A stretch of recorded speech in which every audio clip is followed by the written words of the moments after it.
마태복음 3장. 그때 세례 요한이 이르러 유대 광야에서 전파하여 말하되 회개하라 천국이 가까이 왔느니라 하였으니 그는 선지자 이사야를 통하여 말씀하신 자라 일렀으되 광야에 외치는 자의 소리가 있어 이르되 너희는 주의 길을 준비하라 그가 오실 길을 곧게 하라 하였느니라. 이 요한은 낙타털 옷을 입고 허리에 가죽띠를 띠고 음식은 메뚜기와 석청이었더라. 이때 예루살렘과 온 유대와 요단강 사방에서 다 그에게 나아와 자기들의 죄를 자복하고 요단강에서 그에게 세례를 받더니 요한이 많은 바리새인들과 사두개인들이 세례 베푸는 대로 오는 것을 보고 이르되 독사의 자식들아 누가 너희를 가르쳐 임박한 진노를 피하라 하더냐. 그러므로 회개에 합당한 열매를 맺고 속으로 아브라함이 우리 조상이라고 생각하지 말라.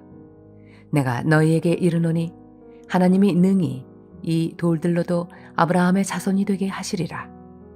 이미 도끼가 나무 뿌리에 놓였으니 좋은 열매를 맺지 아니하는 나무마다 찍혀 불에 던져지리라. 나는 너희로 회개하게 하기 위하여 물로 세례를 베풀거니와 내 뒤에 오시는 이는 나보다 능력이 많으시니 나는 그의 신을 들기도 감당하지 못하겠노라. 그는 성령과 불로 너희에게 세례를 베푸실 것이요 손에 키를 들고 자기의 타작마당을 정하게 하사 알곡은 모아 곳간에 들이고 쭉정이는 꺼지지 않는 불에 태우시리라. 이때 예수께서 갈릴리로부터 요단강에 이르러 요한에게 세례를 받으려 하시니 요한이 말려 이르되 내가 당신에게서 세례를 받아야 할 터인데 당신이 내게로 오시나이까. 예수께서 대답하여 이르시되 이제 허락하라. 우리가 이와 같이 하여 모든 의를 이루는 것이 합당하니라 하시니 이에 요한이 허락하는지라. 예수께서 세례를 받으시고 곧 물에서 올라오실새 하늘이 열리고 하나님의 성령이 비둘기같이 내려 자기 위에 임하심을 보시더니 하늘로부터 소리가 있어 말씀하시되 이는 내 사랑하는 아들이요 내 기뻐하는 자라 하시니라.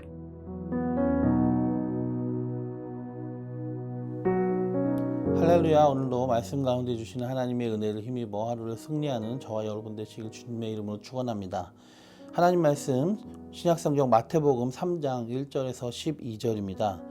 오늘 본문 3장에서는 이스라엘 백성들에게 회개를 선포하고 세례를 베푸는 세례 요한의 사역이 나오는데요. 그 세례 요한의 사역은 메시아의 길을 준비하는 사역이라는 점에서 매우 중요한 의의가 있습니다. 예수님보다 앞서 사역한 요한에게는 세례자라는 별명이 붙어졌고 그래서 우리는 예수님의 제자로 사도였던 요한과 구분하기 위해 이 요한을 세례 요한이라고 부릅니다. 세례를 베푼다는 것은 지금의 교회와 성도들에게는 매우 당연시되는 일로 받아들여지지만 예수님 당시만 해도 매우 특이한 일이었습니다. 이 당시의 종교적 의식과 관련해서는 씻는 것은 크게 두 가지가 있는데 결례 의식을 따라서 정결하게 위해서 씻는 것이 있고요.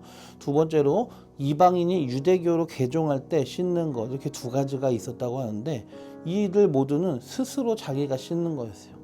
누구도 다른 사람에게 세례를 베풀지 않았고 또 다른 사람의 회개에 대해서 직접적으로 관여하지 않았습니다. 따라서 회개를 강력히 촉구하면서 세례를 베푸는 이 요한의 사역은 한마디로 새롭고도 충격적인 일이었죠. 오늘 본문에 세례 요한의 이런 사역을 통해서 우리가 얻을 교훈을 살펴보면 성도란 다시 오실 재림의 주님을 선포하고 사람들을 준비시키는 이 시대의 세례 요한과 같다는 것입니다. 본문 3절을 보면 세례 요한에 대해서 이렇게 말씀합니다. 그는 선지자 이사야를 통하여 말씀하신 자라 일렀으되 광야에 외치는 자의 소리가 있어 이르되 너희는 주의 길을 준비하라 그가 오실 길을 곧게 하라 하였느니라 하였습니다. 그렇습니다. 세례 요한은 이스라엘 백성에게 심판의 임박성을 경고하며 회개를 촉구하였습니다.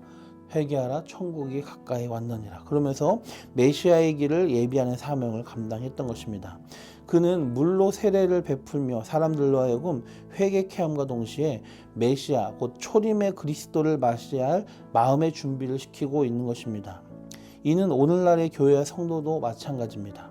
하나님께서 초림의 예수님을 위해 세례 요한을 보내셔서 그 길을 예비하며 사람들을 준비시켰던 것처럼 예수님의 재림을 예비하게 하도록 하기 위해서 교회와 성도들을 세우시고 그들로 하여금 이 세상과 사람들을 준비시킨 거예요. 그 사명을 감당하게 하신 것입니다. 그럼 우리는 어떻게 준비해야 될까요? 첫째는 우리가 먼저 우리 자신이 알곡에 속한 자로서 주님 오실 것을 예비하는 자가 되어야 됩니다. 지금 우리가 예수 믿는 척하고 있는가? 진짜 예수님 믿는 것인가? 진짜 하나님의 백성인가? 아니면은 하나님의 백성인 척하는 것인가? 오늘 본문 12절에 보면 예수님이 단순히 구원만 하시는 분이 아님을 알 수 있습니다. 세례 요한이 그리스도에 대해서 얘기하면서 이렇게 말씀합니다. 손에 키를 들고 자기의 타작마당을 정하게 하사 알곡은 모아 곳간에 들이고 쭉정이는 꺼지지 않는 불에 태우시리라 하셨습니다. 주님께서 오셔서 알곡과 쭉정이를 구분하시고 알곡만이 심판을 면하고 구원받고 쭉정이는 심판을 받게 된다는 것입니다.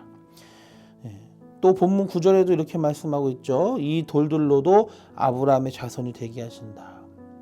제사장들, 서기관들, 유대인 종교 지도자들이 그 세례 베푸는 곳에 와가지고 기웃거리니까 그들을 책망하면서 하는 말입니다. 제대로 회개하라. 회개 열매를 맺으라. 그런 식으로 외식하는 자들처럼 되지 말라.